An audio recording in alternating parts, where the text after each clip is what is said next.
Și să nu-ți mai faci, băi, poze de cocalar în oglindă. Bă, uite-l pe frate, tu ce are? Bă, Mike, ce-ai pățit? N-am nimic.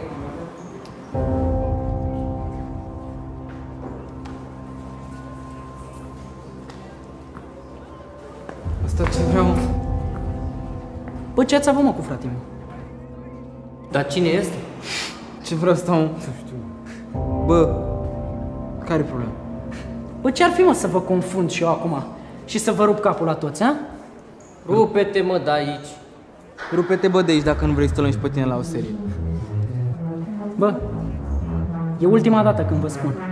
Și spre binele vostru, ar fi să nu mai faceți niciodată asta, da? Asta pentru binele vostru. Mai ușor cu arfele astea, că văd că de când s-a curățat taică tu, nu mai are cine te ține în frâu. Oricum nu te-a învățat nimic.